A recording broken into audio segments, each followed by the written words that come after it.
الحمدللہ رب العالمین والصلاة والسلام علی خاتم النبیین اما بعد فاعوذ باللہ من الشیطان الرجیم بسم اللہ الرحمن الرحیم۔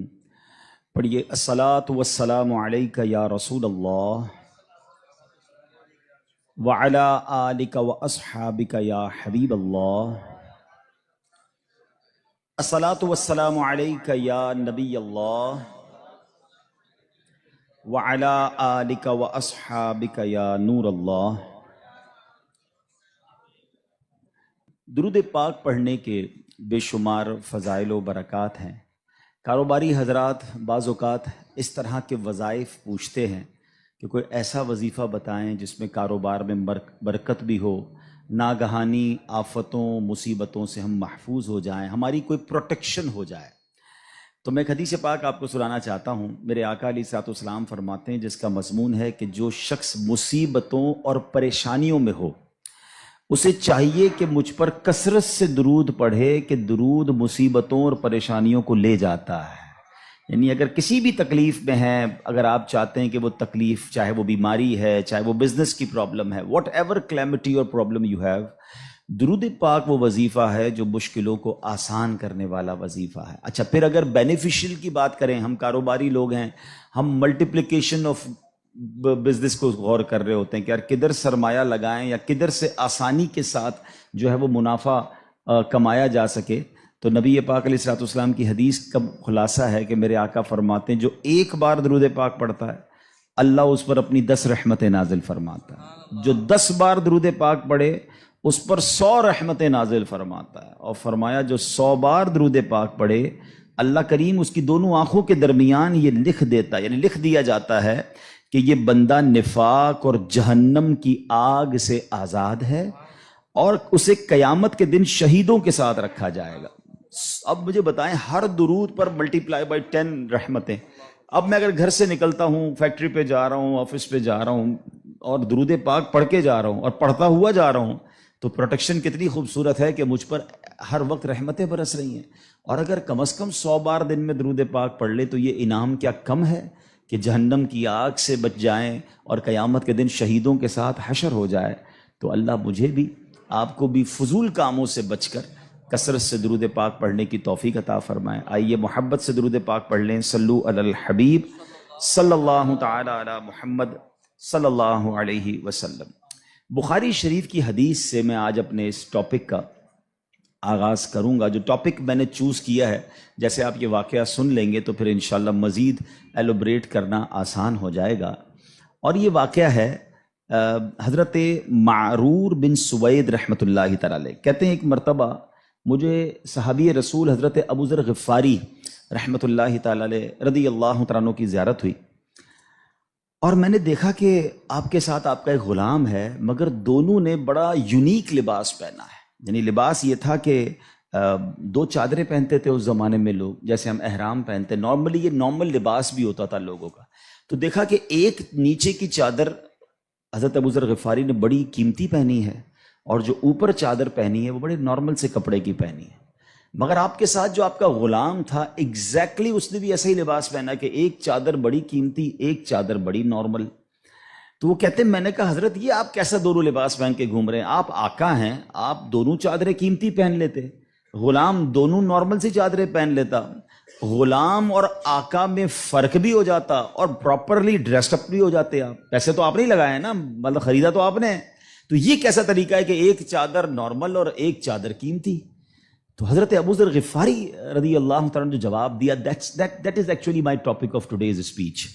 وہ کہتے ہیں کہ بات یہ ہے کہ جب میں نیا نیا اسلام لایا تھا، اب یہ جو واقعہ میں سنانے جا رہا ہوں نا، اگر اس کو پراپرلی سنے تو رونگٹے کھڑے کر دیتا ہے۔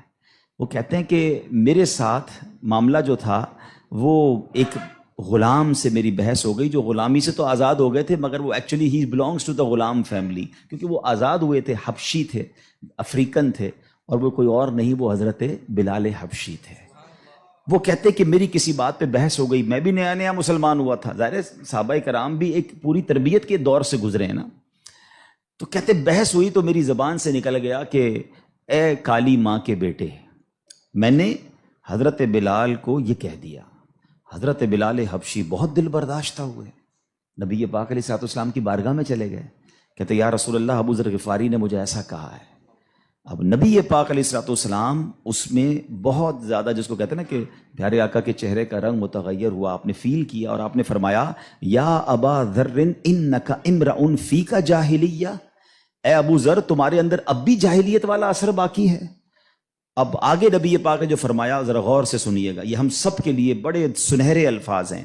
فرمایا جو تمہارے خادم یا غلام ہیں یہ تمہارے بھائی ہیں، اللہ پاک نے انہیں تمہارے ماتحت کر دیا ہے، پس جو کوئی کسی بھائی کا ماتحت ہو اسے چاہیے جو خود کھاتا ہے وہ اپنے ماتحت کو کھلائے، جو خود پہنتا ہے وہی ماتحت کو پہنائے۔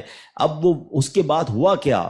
حضرت ابو ذر دیکھیں، اس مسٹیک ہونا اور ہے، اور اس مسٹیک کی بھرپائی کرنا، اس کو ریئلائز کرنا، اس تربیت کو اپنے اندر امپلیمنٹ کرنا کیا تھا۔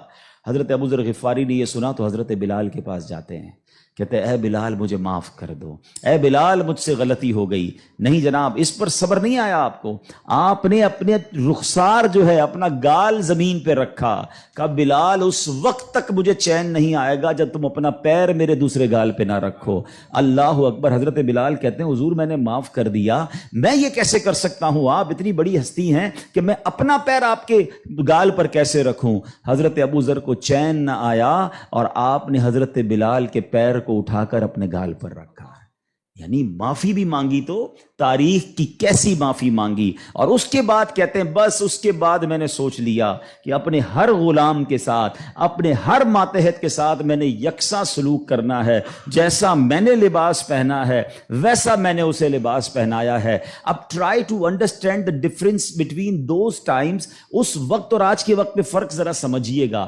اس زمانے میں غلام ہوتے تھے، غلام باقاعدہ خریدے جاتے تھے، جیسے آپ کی گاڑی ہے، جیسے آپ کی موٹر سائیکل، جیسے آپ کی اور چیزیں جس کے اونر آپ ہیں۔ اس زمانے میں غلام ایکچولی اونرشپ پر ملتے تھے، اب آپ اس کے آقا ہوتے تھے، مگر جو کسی کا آقا ہو اس کی تربیت ایسی کی جا رہی ہے تو مجھے بتائیے آج کا ملازم ہمارا غلام تو نہیں ہے نا؟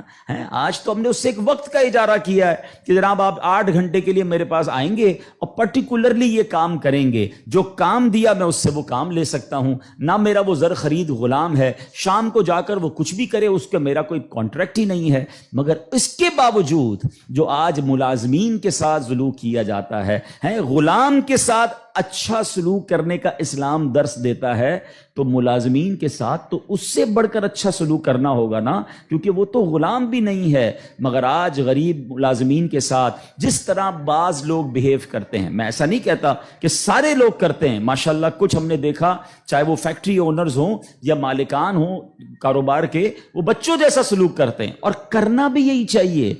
وہ غریب ہے تو اس کا مطلب یہ نہیں کہ اس کے پاس دل نہیں ہے، اور اسلام ہمیں حقوق بیان کرتا ہے اور ہمارے صحابہ نے اس کو کس طرح امپلیمنٹ کیا۔ اب یہ ایک بات ذہن میں رکھنی ہے، نبی پاک کی ایک حدیث یاد رکھیے گا، میرے آقا علیہ الصلوۃ والسلام فرماتے ہیں من آذا مسلمن فقط آذانی ومن آذانی فقط آذ اللہ، جس نے کسی مسلمان کو تکلیف دی۔ اب اس میں کہیں بھی ایسا نہیں ہے کہ اپنے برابر کے مسلمان کو تکلیف نہیں دینی ہے، میں چیمبر آف کامرس کا ممبر ہوں تو کسی چیمبر آف کامرس کے ممبر کو تکلیف نہیں دینی، میں فیکٹری مالک ہوں تو کسی فیکٹری مالک کو تکلیف نہیں دینی، میں ایک ایلیٹ کلاس یا اچھی کلاس کا رہنے والا ہوں تو اپنی طرح کے لوگوں کو تکلیف نہیں دینی۔ یہ مطلقاً حدیث ہے، من آذا مسلمن، ٹھیلے والے کو بھی تکلیف نہیں دینی جو مسلمان ہے، جو جناب میرا ملازم ہے اسے بھی تکلیف نہیں دینی، جو میری فیکٹری کا دروازہ کھولتا ہے مجھے اسے بھی تکلیف نہیں دینی۔ بلکہ میں آپ کو سچ بات بتاؤں،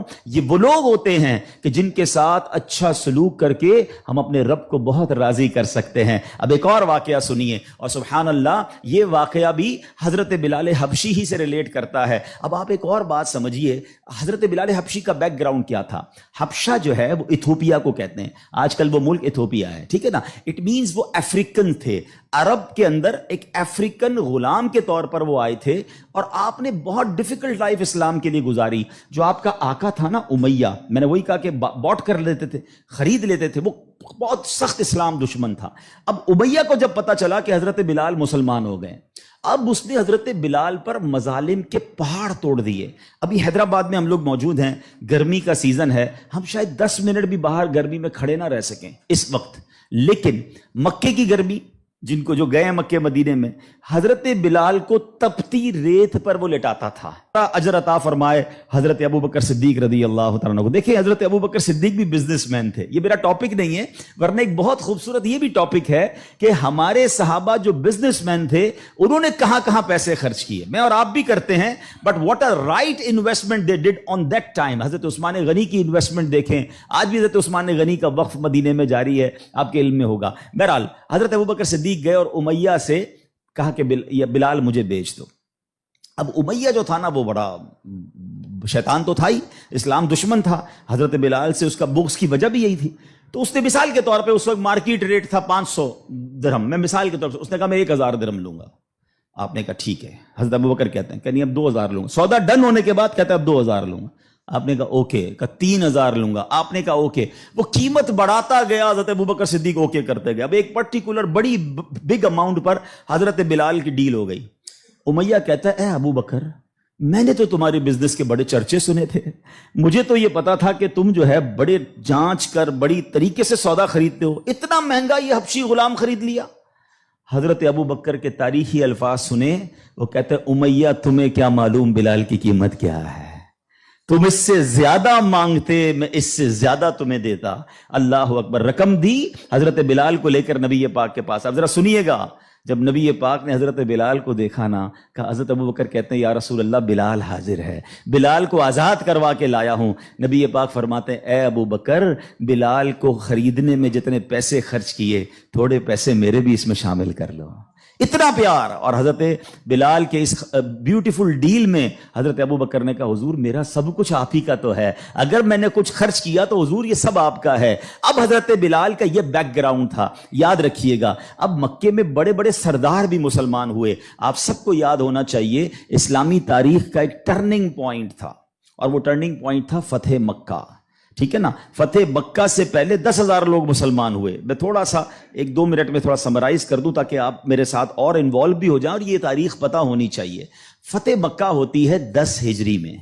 10 ہجری کا مطلب 8 ہجری میں, معاف کیجیے گا, فتح مکہ ہوتی ہے 8 ہجری میں. 8 ہجری کا مطلب ہے کہ نبی پاک علیہ الصلوۃ والسلام نے جو 40 سال کی عمر میں اسٹرگل آف اسلام شروع کی, اس کے 13 سال مکے میں گزارے, 8 سال مدینے میں گزارے. 13 اور 8 کتنے ہو گئے, 21 سال. 21 ایئرز میں 10,000 مسلمان ہوئے تھے. سمجھ رہے بات کو. اور اب کانکر ہوتا ہے مکہ. جب مکہ فتح ہوا اور تمام مظالم کرنے والے لوگ موجود تھے, سرداران مکہ موجود تھے, اور ان کو پتا تھا آج ہمارے تکہ بوٹی کر دیے جائیں گے, آج ہمارے سر قلم کر دیے جائیں گے, کیونکہ ہم نے تو اتنا ستایا ان کو, مکہ چھوڑ کے مدینے جانا پڑا. مگر اینڈ آف دا ڈے جو نبی پاک کا شاندار فیصلہ تھا کہ آپ نے سب کو معافی کا اعلان فرما دیا. یہاں تک کہ صحابہ کرام کی جن پراپرٹیز پر مکے کے کفار نے قبضہ کر لیا تھا, میرے آقا نے کہا وہ پراپرٹیاں بھی تمہیں ہم واپس نہیں لیں گے, وہ بھی تمہاری ہو گئیں. اس معافی کا فائدہ کیا ہوا یہ سمجھنا بہت ضروری ہے کہ 10,000 مسلمان ہیں 21 سالہ کوشش میں, اور سن 10 ہجری میں آفٹر 2 ایئرز جب میرے آقا فتح مکہ کے بعد حج فرماتے ہیں, جس کو ہم حجۃ الوداع کہتے ہیں, اور خطبہ حج کے موقع پر میدان عرفات میں 1,24,000 صحابہ کرام ہوتے ہیں. معافی کا فائدہ دیکھ رہے ہیں. ہم کہتے ہیں بدلہ لوں گا, دشمنی چلے گی, نسل در نسل چلے گی, مٹا کے رکھ دوں گا, چھوڑوں گا نہیں. لڑائی کر کے دیکھ لو یا معاف کر کے دیکھ لو.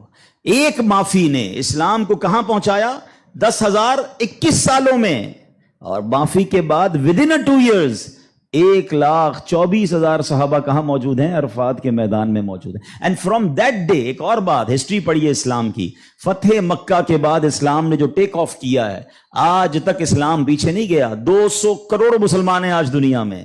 یہ فیضان ہے فتح مکہ کے اس اعلان کا, لا تثریب علیکم اليوم, آج تم سب آزاد ہو, تم سے کوئی سوال نہیں ہوگا. اور اس کے بعد سے اسلام کو جو عروج ملا. لیکن بھائی تربیت کا ٹائم تھا نا, جب یہ فتح مکہ ہو گیا نا, تو پیارے آقا علیہ الصلوۃ والسلام نے مکے کی چابی, کعبے کی چابی ملی, اور اب کعبے کی چھت پہ اذان دینی تھی. یعنی ایک طرح سے یہ ایک وکٹری کا اعلان تھا.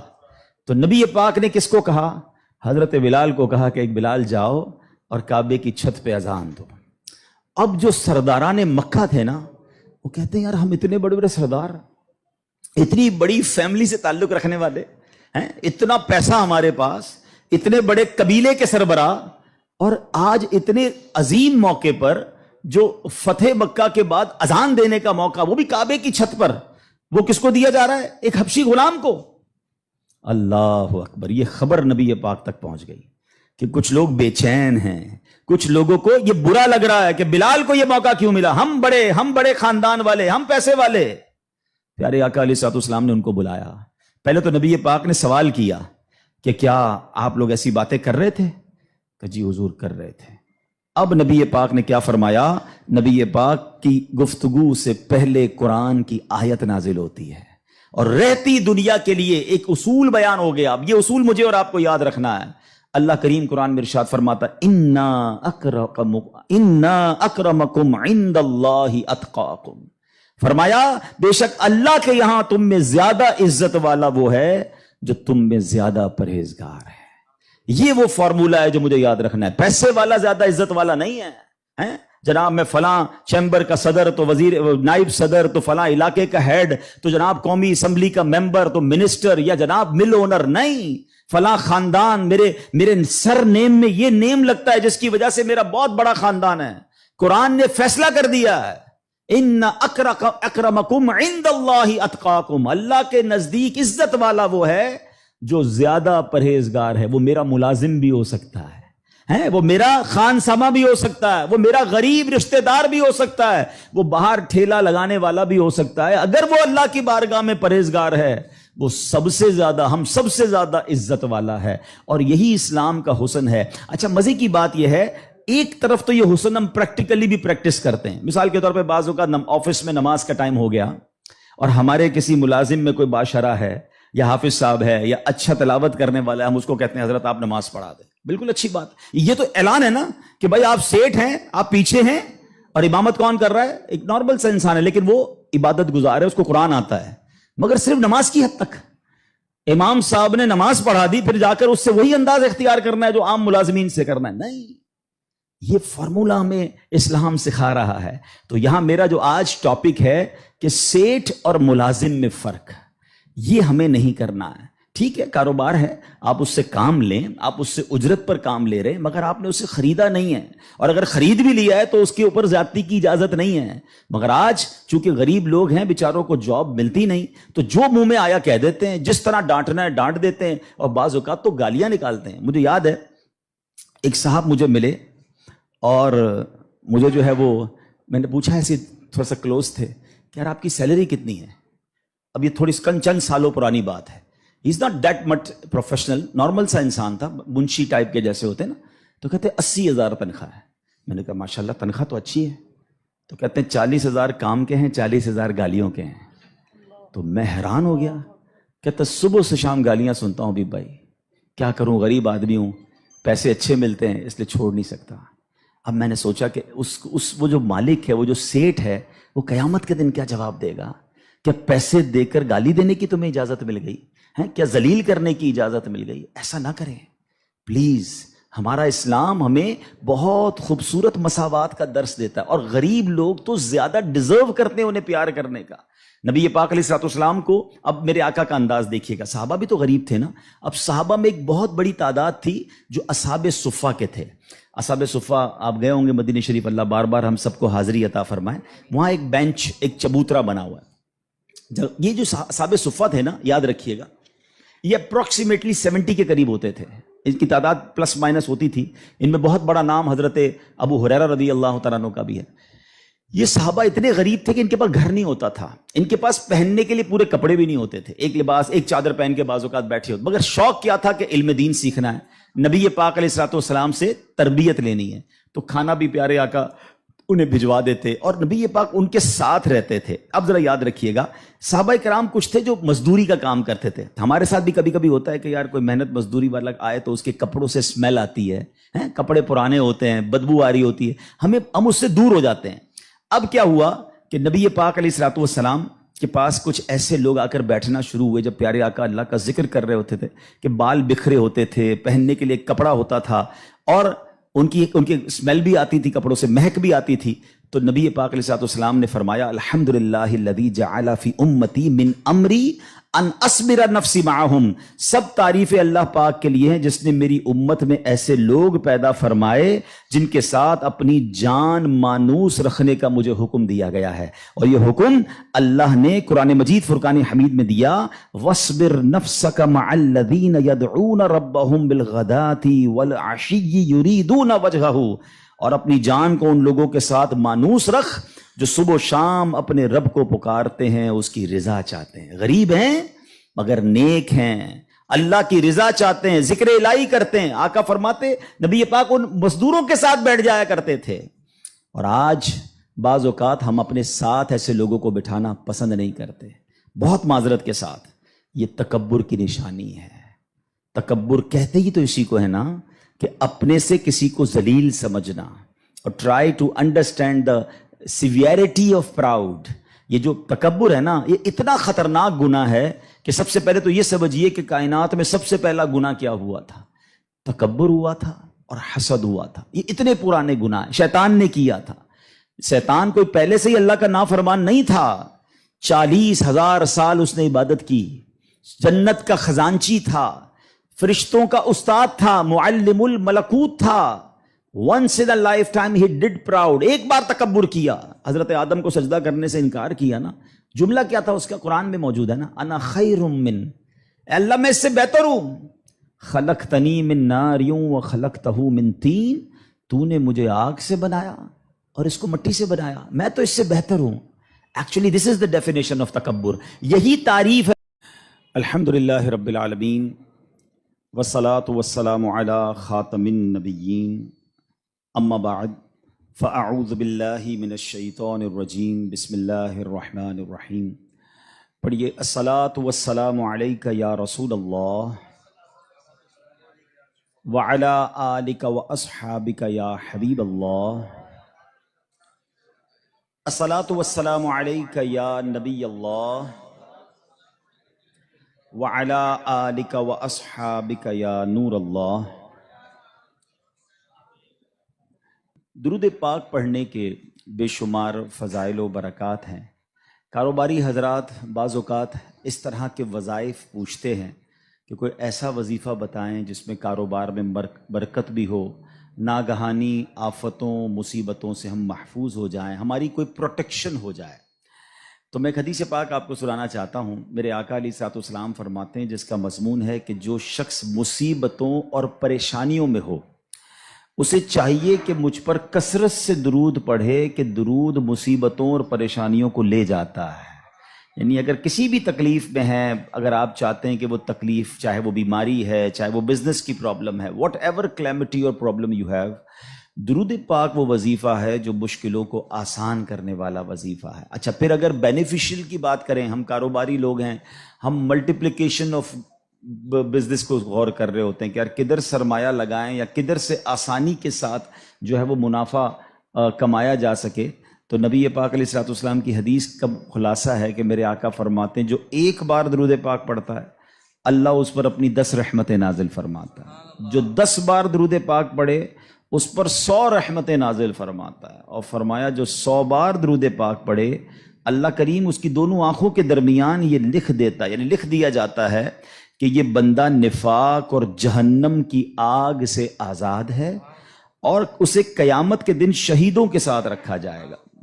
اب مجھے بتائیں، ہر درود پر ملٹیپلائی بائی 10 رحمتیں.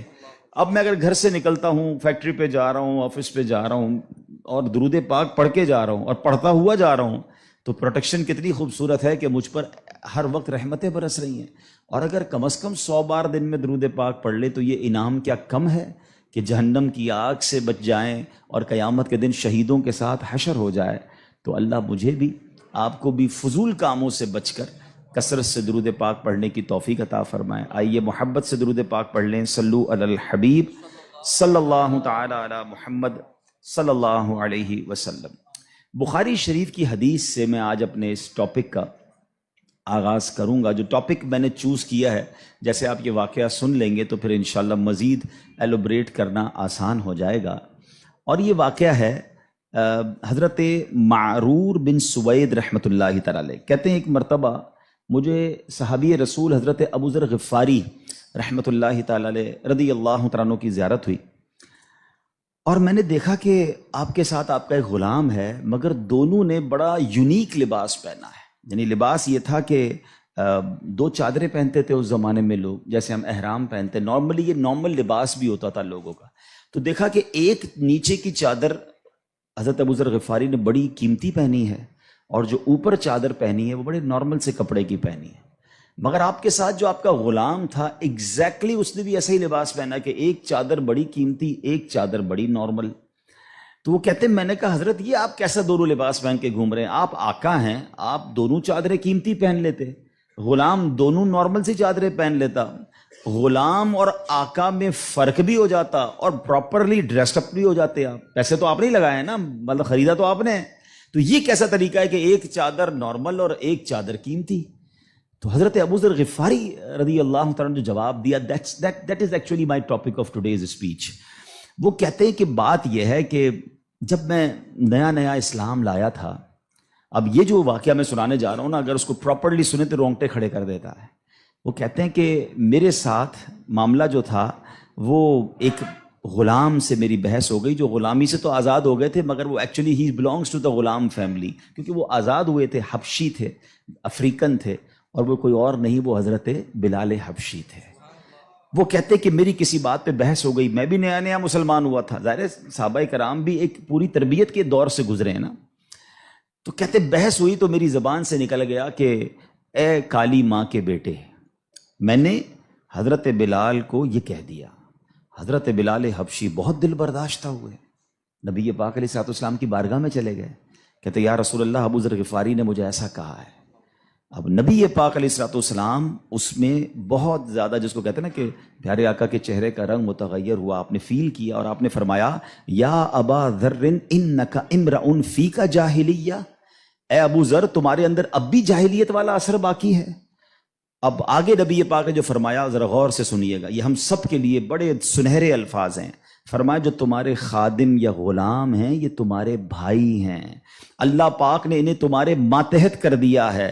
پس جو کوئی کسی بھائی کا ماتحت ہو اسے چاہیے جو خود کھاتا ہے وہ اپنے ماتحت کو کھلائے، جو خود پہنتا ہے وہی ماتحت کو پہنائے. اب وہ اس کے بعد ہوا کیا؟ حضرت ابو ذر دیکھیں، اس مسٹیک ہونا اور ہے، اور اس مسٹیک کی بھرپائی کرنا، اس کو ریئلائز کرنا، اس تربیت کو اپنے اندر امپلیمنٹ کرنا کیا تھا. حضرت ابو ذر غفاری نے یہ سنا تو حضرت بلال کے پاس جاتے ہیں، کہتے اے بلال مجھے معاف کر دو، اے بلال مجھ سے غلطی ہو گئی. نہیں جناب، اس پر صبر نہیں آیا آپ کو، آپ نے اپنے رخسار جو ہے اپنا گال زمین پہ رکھا، کہا بلال اس وقت تک مجھے چین نہیں آئے گا جب تم اپنا پیر میرے دوسرے گال پہ نہ رکھو. اللہ اکبر. حضرت بلال کہتے ہیں حضور میں نے معاف کر دیا، میں یہ کیسے کر سکتا ہوں؟ آپ اتنی بڑی ہستی ہیں کہ میں اپنا پیر آپ کے گال پر کیسے رکھوں؟ حضرت ابو ذر کو چین نہ آیا اور آپ نے حضرت بلال کے پیر کو اٹھا کر اپنے گال پر رکھا. یعنی معافی بھی مانگی تو تاریخ کی کیسی معافی مانگی. اور اس کے بعد کہتے ہیں بس اس کے بعد میں نے سوچ لیا کہ اپنے ہر غلام کے ساتھ، اپنے ہر ماتحت کے ساتھ میں نے یکساں سلوک کرنا ہے. جیسا میں نے لباس پہنا ہے ویسا میں نے اسے لباس پہنایا ہے. اب try to understand the difference between those times. اس وقت اور آج کے وقت میں فرق ذرا سمجھیے گا. اس زمانے میں غلام ہوتے تھے، غلام باقاعدہ خریدے جاتے تھے، جیسے آپ کی گاڑی ہے، جیسے آپ کی موٹر سائیکل، جیسے آپ کی اور چیزیں جس کے اونر آپ ہیں. اس زمانے میں غلام ایکچولی اونرشپ پر ملتے تھے. اب آپ اس کے آقا ہوتے تھے، مگر جو کسی کا آقا ہو اس کی تربیت ایسی کی جا رہی ہے تو مجھے بتائیے آج کا ملازم ہمارا غلام تو نہیں ہے نا؟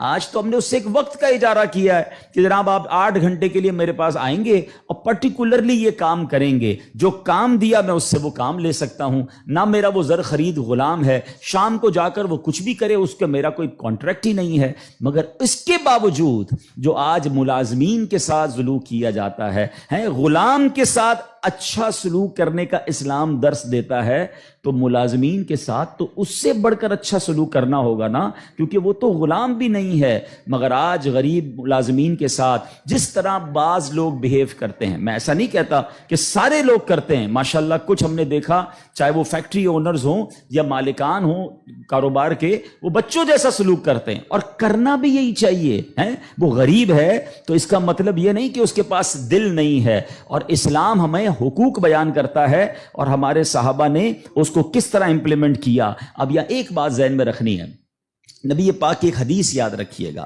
میرے آقا علیہ الصلوۃ والسلام فرماتے ہیں من آذا مسلما فقط آذانی ومن آذانی فقط آذ اللہ، جس نے کسی مسلمان کو تکلیف دی۔ اب اس میں کہیں بھی ایسا نہیں ہے کہ اپنے برابر کے مسلمان کو تکلیف نہیں دینی ہے۔ میں چیمبر آف کامرس کا ممبر ہوں تو کسی چیمبر آف کامرس کے ممبر کو تکلیف نہیں دینی، میں فیکٹری مالک ہوں تو کسی فیکٹری مالک کو تکلیف نہیں دینی، میں ایک ایلیٹ کلاس یا اچھی کلاس کا رہنے والا ہوں تو اپنی طرح کے لوگوں کو تکلیف نہیں دینی۔ یہ مطلقاً حدیث ہے، من آذا مسلمن، ٹھیلے والے کو بھی تکلیف نہیں دینی جو مسلمان ہے، جو جناب میرا ملازم ہے اسے بھی تکلیف نہیں دینی، جو میری فیکٹری کا دروازہ کھولتا ہے مجھے اسے بھی تکلیف نہیں دینی۔ بلکہ میں آپ کو سچ بات بتاؤں، یہ وہ لوگ ہوتے ہیں کہ جن کے ساتھ اچھا سلوک کر کے ہم اپنے رب کو بہت راضی کر سکتے ہیں۔ اب ایک اور واقعہ سنیے، اور سبحان اللہ یہ واقعہ بھی حضرت بلال حبشی ہی سے ریلیٹ کرتا ہے۔ اب آپ ایک اور بات سمجھیے،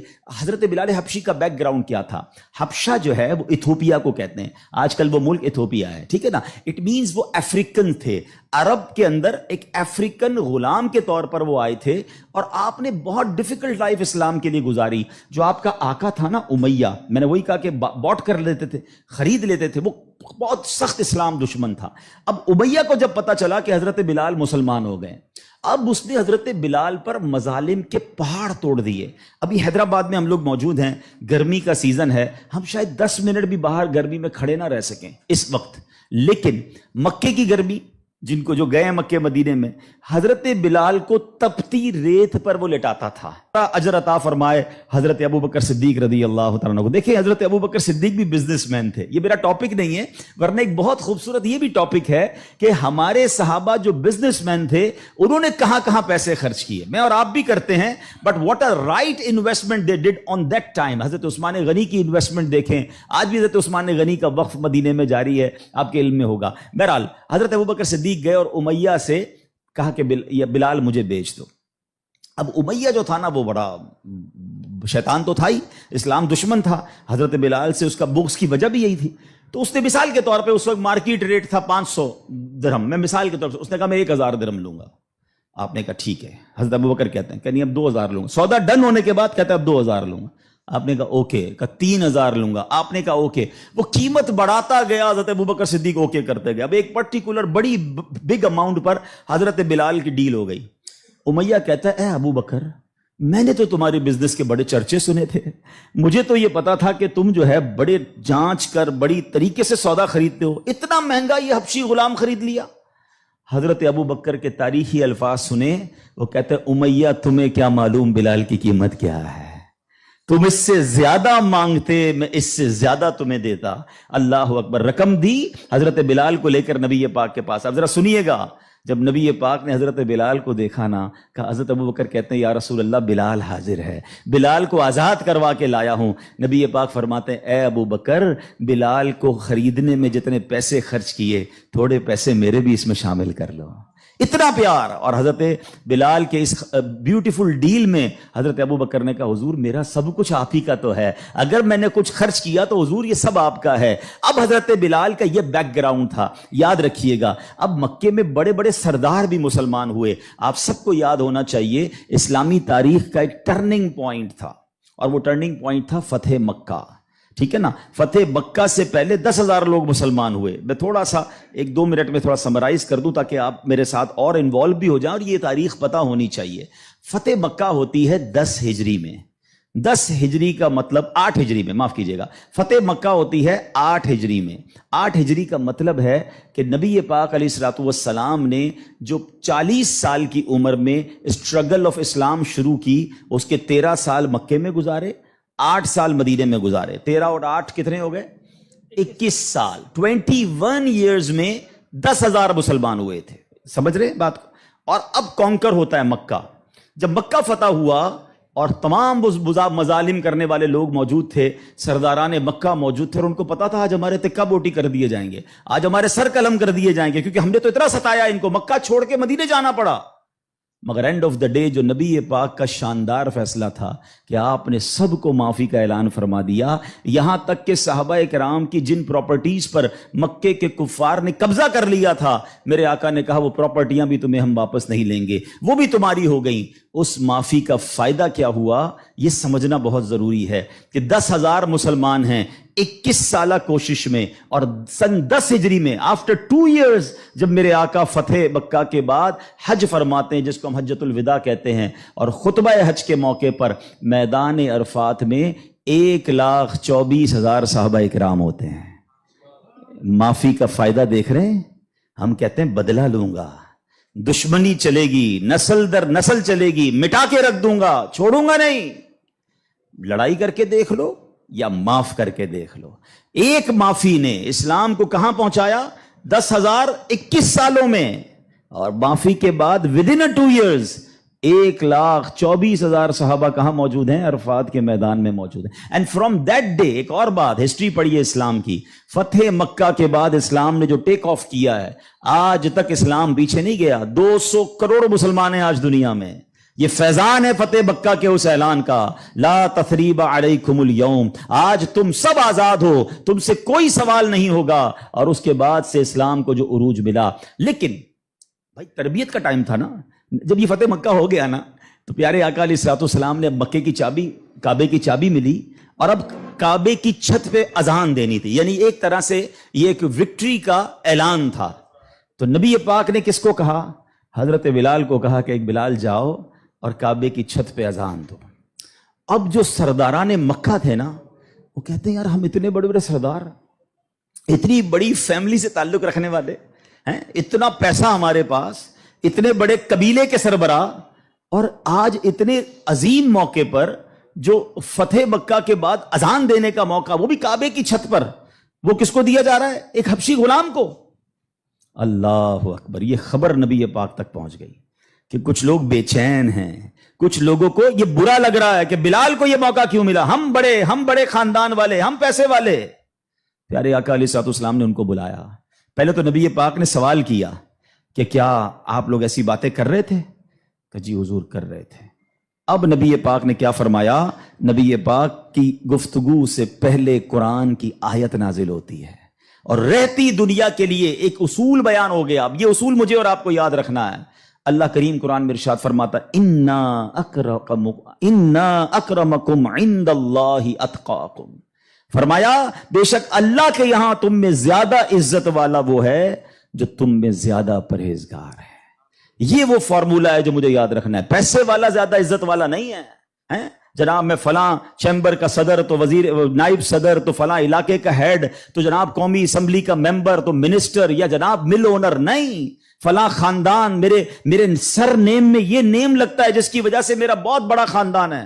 قرآن نے فیصلہ کر دیا ہے ان اکرمکم عند اللہ اتقاکم. اللہ کے نزدیک عزت والا وہ ہے جو زیادہ پرہیزگار ہے. وہ میرا ملازم بھی ہو سکتا ہے، وہ میرا خان سما بھی ہو سکتا ہے، وہ میرا غریب رشتہ دار بھی ہو سکتا ہے، وہ باہر ٹھیلا لگانے والا بھی ہو سکتا ہے. اگر وہ اللہ کی بارگاہ میں پرہیزگار ہے وہ سب سے زیادہ، ہم سب سے زیادہ عزت والا ہے. اور یہی اسلام کا حسن ہے. اچھا مزے کی بات یہ ہے، ایک طرف تو یہ حسن ہم پریکٹیکلی بھی پریکٹس کرتے ہیں. مثال کے طور پہ بعض اوقات آفس میں نماز کا ٹائم ہو گیا اور ہمارے کسی ملازم میں کوئی باشرہ ہے یا حافظ صاحب ہے یا اچھا تلاوت کرنے والا ہے، ہم اس کو کہتے ہیں حضرت آپ نماز پڑھا دیں. بالکل اچھی بات. یہ تو اعلان ہے نا کہ بھائی آپ سیٹ ہیں، آپ پیچھے ہیں، اور امامت کون کر رہا ہے؟ ایک نارمل سا انسان ہے، لیکن وہ عبادت گزار ہے، اس کو قرآن آتا ہے.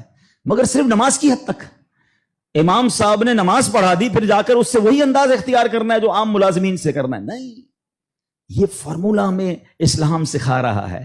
تو یہاں میرا جو آج ٹاپک ہے کہ سیٹ اور ملازم میں فرق، یہ ہمیں نہیں کرنا ہے. ٹھیک ہے کاروبار ہے، آپ اس سے کام لیں، آپ اس سے اجرت پر کام لے رہے ہیں، مگر آپ نے اسے خریدا نہیں ہے، اور اگر خرید بھی لیا ہے تو اس کے اوپر زیادتی کی اجازت نہیں ہے۔ مگر آج چونکہ غریب لوگ ہیں، بیچاروں کو جاب ملتی نہیں، تو جو منہ میں آیا کہہ دیتے ہیں، جس طرح ڈانٹنا ہے ڈانٹ دیتے ہیں، اور بعض اوقات تو گالیاں نکالتے ہیں۔ مجھے یاد ہے ایک صاحب مجھے ملے، اور مجھے جو ہے وہ میں نے پوچھا، ایسے تھوڑا سا کلوز تھے کہ یار آپ کی سیلری کتنی ہے؟ اب یہ تھوڑی چند سالوں پرانی بات ہے، He's not that much professional، normal سا انسان تھا، منشی ٹائپ کے جیسے ہوتے ہیں نا، تو کہتے ہیں 80,000 تنخواہ ہے۔